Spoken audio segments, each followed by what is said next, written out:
Assalamualaikum warahmatullahi wabarakatuh. Tabi pun. Hai semuanya, selamat datang di video pembelajaran kali ini. Sebelumnya saya akan memperkenalkan diri terlebih dahulu. Nama saya Anissa Savitri dengan NPM 1913041033. Di sini saya dari Program Studi Pendidikan Bahasa dan Sastra Indonesia 2019 Universitas Lampung. Baiklah, di sini kita akan membahas mengenai jenis perubahan fonem akibat adanya proses morfologi.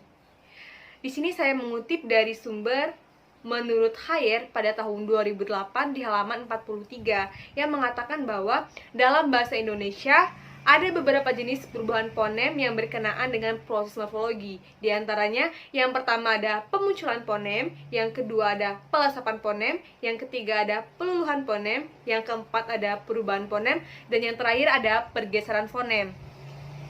Sebelumnya, di sini kita akan membahas terlebih dahulu pengertian dari fonem.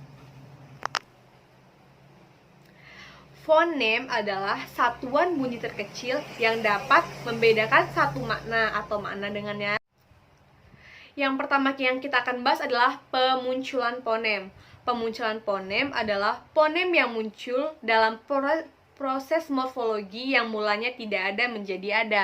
Misal, pada kata dasar bawa mendapat prefiks me menjadi membawa. Di sini muncul fonem yaitu fonem meh yang semulanya tidak ada menjadi ada.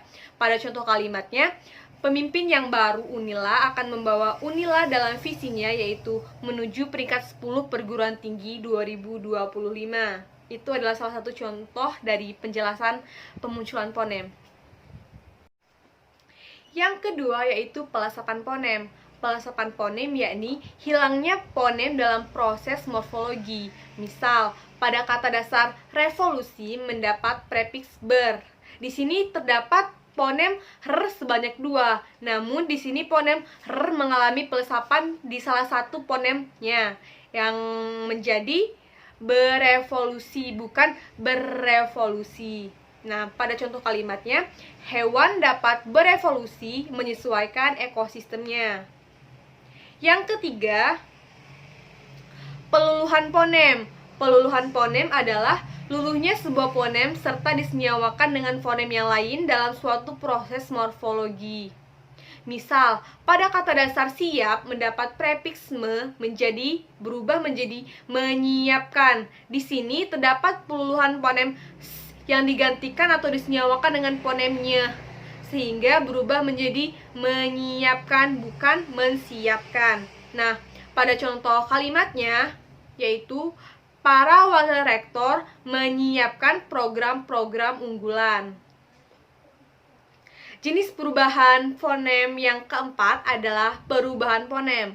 Perubahan fonem adalah berubahnya sebuah fonem atau sebuah bunyi sebagai akibat dari proses morfologi. Misal, pada kata dasar ajar mendapat prefiks ber menjadi belajar. Di sini fonem r berubah menjadi fonem leh sehingga bukan berajar sehingga menjadi belajar karena terjadi perubahan fonem. Contoh kalimatnya, belajar merupakan kewajiban bagi setiap manusia untuk menjalani kehidupan yang lebih baik. Selanjutnya pada contoh ataupun penjelasan yang terakhir adalah pergeseran fonem.